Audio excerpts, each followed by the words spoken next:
तो नमस्कार दोस्तों, कैसे हो? आई होप सब लोग बढ़िया होंगे, ज़बरदस्त होंगे और वैसे ठाले भी बैठे होंगे क्योंकि जो बेरोज़गारी भत्ते का पोर्टल है वो बंद पड़ा हुआ है। इसलिए आप ना तो अटेंडेंस चेक करते हो, देख सकते हो ना बिल कितने का बना वो नहीं देख सकते हो, कुछ भी काम आप नहीं कर पा रहे हो।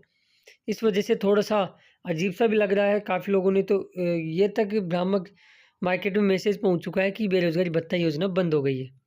जबकि ऐसे नहीं है मेरे दोस्त, क्योंकि फ़िलहाल बेरोज़गारी भत्ता का जो पोर्टल है उसमें कुछ बदलाव किए जा रहे हैं। जैसा कि मैंने आपको सबसे पहले आपको बताया भी था क्या कुछ इसमें बदलाव किए जाएँगे। उसी के तहत कुछ चीज़ें हैं धीरे-धीरे अब अपने सामने आना स्टार्ट हो गई है। भले ही वो न्यूज़पेपर के माध्यम से ही क्यों नहीं आ रही हो, लेकिन अब वो चीज़ें आप तक पहुँचना आना स्टार्ट हो गई है। जैसा कि मैंने आपको न्यूनतम एज वाला भी बताया था सबसे पहले, वो भी नियम इसमें लागू किया जा रहा है। मैंने आपको बताया था कि अटेंडेंस है वो ऑनलाइन वेरीफ़ाई की जा सकती है, यानी ऑनलाइन आपसे अपलोड कराई जा सकती है लोकेशन, फ़ोटो लेके। ऐसा भी किया जा सकता है क्योंकि ये चीज़ें विभाग सोच रहा था, काफ़ी दिनों से उनको सुझाव मिल रहे थे। लेकिन इतनी ऑनलाइन अटेंडेंस लेना ये कहीं न कहीं 4,000 साढ़े 4,000 रुपये के लिए ये गवर्नमेंट कर्मचारियों पे ये चीज़ें लागू होती है क्योंकि वो बायोमेट्रिक लगाते हैं, सारी चीज़ें होती हैं। लेकिन 4 साढ़े 4,000 रुपये के लिए इतना इस योजना को स्टिक करना, ये तो कहीं न कहीं गलत है। चलिए जो भी है अब वो अपन कर भी क्या सकते हैं, क्योंकि कुछ चीज़ें हैं, कुछ युवाओं द्वारा ऐसी हरकतें करने की वजह से ऐसे काम हुए हैं। अलवर के मुद्दे के बाद में ये चीज़ें लागू की जा रही है। तो चलिए स्टेप बाय स्टेप एक-एक चीज़ों को अपन जानते हैं। आज के न्यूज़पेपर में जयपुर से क्या कुछ अपडेट लगी है बेरोज़गारी भत्ते की, उसके बारे में भी अपन डिटेलली यहाँ डिस्कस करने वाले हैं। आगे बढ़ूँ उससे पहले सभी साथियों से मैं रिक्वेस्ट करना चाहूँगा कि जो-जो साथी चैनल पे नए हैं, चैनल को अब तक सब्सक्राइब नहीं किया है, ज़रूर कर लें और नोटिफ़िकेशन बेल को दबा के ऑल पे क्लिक कर लें ताकि आपको बेरोज़गारी भत्ते से रिगार्डिंग आने वाली हर एक अपडेट सबसे पहले सटीक इन्फॉर्मेशन प्रूफ के साथ मिलती रहे। तो चलिए जानते हैं। पहले तो अ, जिला रोजगार कार्यालय ने 3 जिलों के लिए अलग-अलग प्रेस नोट जारी किए हैं और क्या कुछ उस प्रेस नोट में आपको दिया गया है, क्या चीज़ें आपको फॉलो करनी पड़ेगी, वो हम पहले जान लेते हैं। आप यहाँ देखोगे सिक्किम के अंदर 22 से लेके 24 अप्रैल तक जो कैंपस प्लेसमेंट शिविर हैं, उसकी भर्ती की जा रही है। तो यदि आप हो तो इसको आप ज़ूम कर देता हूँ मैं आपको, इसको देख लेना। इसके अंदर आपको 22 से 24 के अंदर 3 दिन जो आपका कैंपस प्लेसमेंट है जिला रोजगार कार्यालय द्वारा, वो आपका आयोजन किया जा रहा है। इसके अंदर बड़ी-बड़ी कंपनियाँ आएगी और वो कंपनियाँ आपको यहाँ जॉब प्रोवाइड कराएगी। आप यहाँ देख सकते हो 22 के अंदर लक्ष्मणगढ़, ये नेछुआ, ये जो जितनी भी इनकी तहसीलें हैं वहाँ ये लगने वाला है। और इसके अंदर सुरक्षा की जो पद हैं वो है इसमें। तो इसमें मापदंड भी दे रखा है कि कितनी क्या इसमें वेट होना चाहिए, कितनी एज होनी चाहिए, कितनी लंबाई होनी चाहिए, सारी चीज़ें। तो यदि आप इच्छुक हो तो आप ज़रूर जाइए। ऐसे प्लेसमेंट कैंपस के अंदर आप यदि जाते हो तो हो सकता है आपके जो आपने सोच रखा था उस सेक्टर में आपको जॉब मिल सकती है। एक अच्छा खासा पैकेज भी वहाँ मिल सकता है। तो आप पे निर्भर करता है, बाकी मेरा तो यहाँ आपको बताना फ़र्ज़ बनता था। दूसरे ज़िले की बात करिए, दूसरे ज़िले की आप यहाँ देख सकते हो धौलपुर के अंदर आज की ही डेट के अंदर, जब मैं ये वीडियो बना रहा हूँ थोड़ा लेट हो गया, 21 अप्रैल को आज ही रोज़गार मेले का आयोजन किया जा रहा है। और वहाँ सभी आसार्थियों से उपस्थिति प्रमाण पत्र लेके उनको बुलाया गया है। उनको कहा गया कि उपस्थिति का सत्यापन नहीं होगा, उनका मार्च महीने का बेरोज़गारी भत्ता नहीं बनाया जा सकेगा। और नीचे लिंक भी दे रखा है। तो काफ़ी लोग इतने भयभीत भी हो रहे हैं कि क्या सर ये लेके जाना ज़रूरी है क्या? अब देखो रोज़गार कार्यालय ने मैसेज डाला है तो मैं इस पे ज़्यादा कुछ नहीं बोलना चाहूँगा। बट ऐसा है कि पोर्टल फ़िलहाल बंद है, ठीक है? बाकी समझदार समझ गए। तो आप धौलपुर के अंदर 21 तारीख को ज़रूर जाइए और वहाँ अपने मूल सभी दस्तावेज़ लेके जाना पड़ेगा आपको। एक फ़ोटो लेके जानी पड़ेगी पासपोर्ट साइज़ की और आपको जाने-आने का बेरोज़गारी भत्ता यहाँ नहीं मिलने वाला है। तो एक बार अपनी किस्मत को आप ज़रूर आज़माइए और एड्रेस इसमें दे भी रखा है धौलपुर का। इसके अलावा और मैं आपको बता देता हूँ, जिला रोज़गार कार्यालय बूंदी द्वारा भी जिला कैंपस प्लेसमेंट है वो 29 अप्रैल को प्रस्तावित है। ये आपका होने वाला है पुस्तकालय भवन के ऊपर राजकीय महाविद्यालय बूंदी में। तो यदि बूंदी से यदि आप हो तो इसमें दे रखा है कि समय व स्थान अपने बायोडाटा एवं समस्त दस्तावेज़ों के साथ कैंपस प्लेसमेंट शिविर में भाग ले सकते हैं। तो अलग-अलग ज़िलों के अंदर अलग-अलग रोज़गार मेलों का आयोजन किया जा रहा है, तो आप वहाँ जा सकते हो यदि इंटरेस्टेड हो तो। अब मैंने बात कर लेते हैं आज की न्यूज़पेपर वाली कटिंग पे। देखो, पहले जब इंटर्नशिप योजना लागू हुई थी तो अराउंड ऐसे मान के चलिए 1 लाख लोगों का बेरोज़गारी भत्ता बंद हुआ था। और वह भत्ता बंद होने की वजह यही थी, नया सिस्टम लागू हुआ, काफ़ी लोगों को पता नहीं था। अरे हर कोई तो यूट्यूब पे वीडियो नहीं देखता ना, कुछ हमारे ग्रामीण क्षेत्र से जो भाई-बहन जुड़े हुए हैं, वो उनको पता ही नहीं है कि बेरोज़गारी भत्ते की इन्फॉर्मेशन डे बाय डे की और अच्छी इन्फॉर्मेशन यूट्यूब पे डाली जाती है हमारे द्वारा। नहीं पता है उनको, क्योंकि उसमें आप लोगों का भी सहयोग नहीं है। अरे आप लोग शेयर ही नहीं करते वीडियो को, तो कहाँ तक उनको पता चलेगा? अब जब इंटर्नशिप योजना 2022 में लागू हुई थी तो लाखों युवाओं का बेरोज़गारी भत्ता बंद हुआ और ऐसा ही एक बार फिर से होने वाला है। ये फैक्ट है। ये पोर्टल अपग्रेड होगा, इसके बाद में आपकी जो अटेंडेंस है वो कैसे क्या अपलोड होगी, लोगों को पता ही नहीं रहेगा। और जैसे कि इसके साइड इफ़ेक्ट भी आना शुरू हो गए हैं।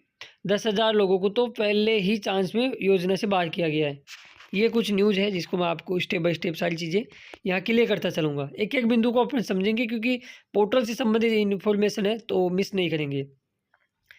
नया पोर्टल मई में होगा लॉन्च, ये तो कन्फर्म है। अप्रैल में आपका लास्ट अप्रैल तक तो नहीं होगा, लेकिन मई महीने में लॉन्च होगा। मोबाइल ऐप से होगी बेरोज़गारों की अटेंडेंस। हेडिंग ज़रा देखिएगा।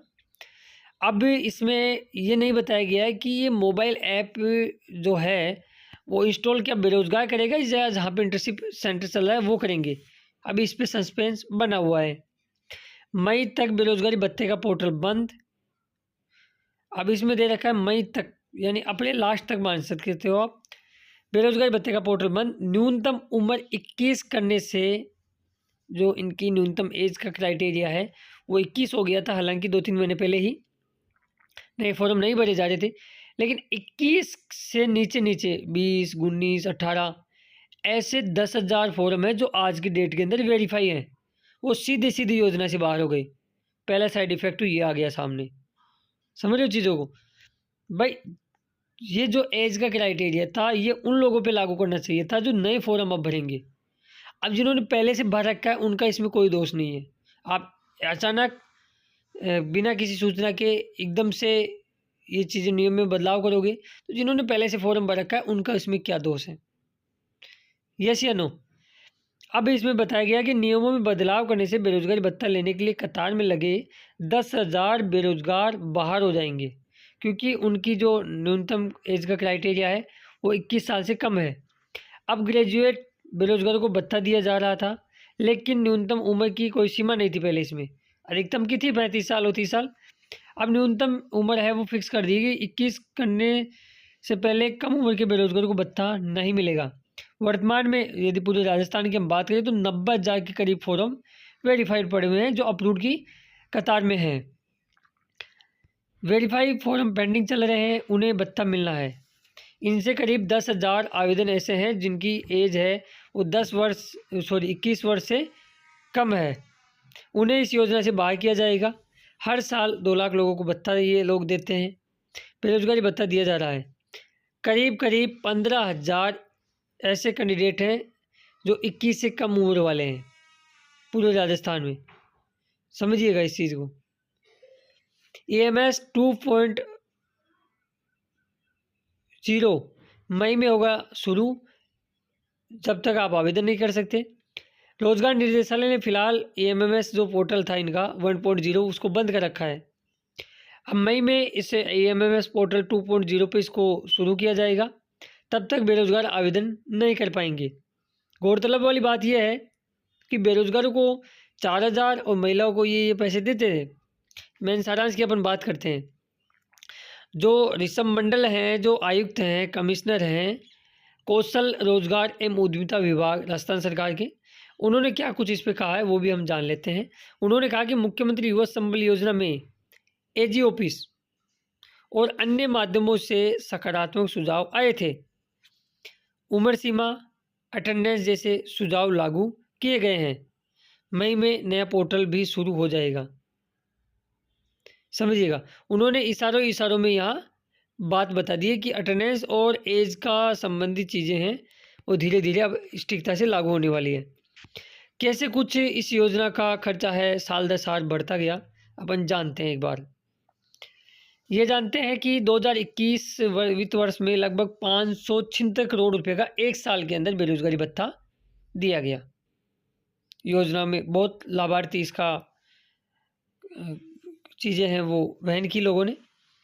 आगे हम बात करें तो 2022 के अंदर 556 करोड़ रुपए इसमें डिस्ट्रीब्यूट किए गए, लेकिन जो बेरोजगार हैं उनकी संख्या यहाँ बढ़ी, लगभग 2,93,000 लोगों को भत्ता मिला।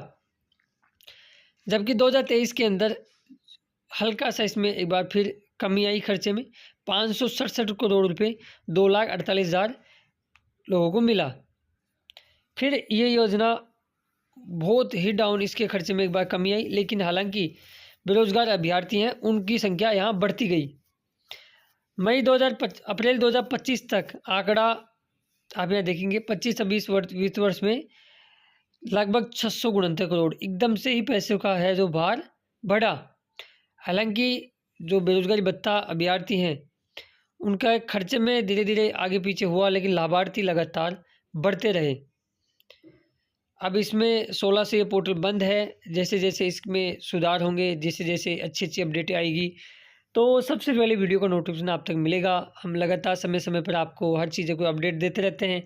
तो उसका दायित्व तो आपका भी बनता है कि ऐसे वीडियो को जो ये अभी आज मैं बनाया हूँ, ऐसे वीडियो को तो कम से कम अपने दोस्तों और मित्र मंडली में ज़रूर शेयर करिए, स्टेटस लगाइए, ताकि हमारे उन भाई बहनों तक भी ये ऐसी इन्फॉर्मेशन पहुँच सके जिनको पता ही नहीं है कि क्या कुछ चल रहा है। अब उनको ये तक पता नहीं है कि विभाग ने पोर्टल बंद कर दिया। वो जब ओपन करते हैं तो उनको लगता है कि यार भत्ता योजना ही बंद हो गई। तो इन चीज़ों का उनको पता होना चाहिए। तो आप सभी साथियों से रिक्वेस्ट रहेगी, शेयर करें। इसके अलावा चैनल को सब्सक्राइब करें जिन लोगों ने नहीं कर रखा है, और नोटिफिकेशन बेल को दबा के ऑल पर क्लिक करें, ताकि जैसे ही भत्ते की इन्फॉर्मेशन आए सबसे पहले आप तक इन्फॉर्मेशन पहुँचे। नीचे कमेंट्स बॉक्स में हाई वाले बटन को जरूर प्रेस करें। मिलते हैं नेक्स्ट वीडियो में खास अपडेट के साथ। तब तक के लिए जय हिंद, जय भारत, जय राजस्थान। धन्यवाद दोस्तों वीडियो देखने के लिए। मस्त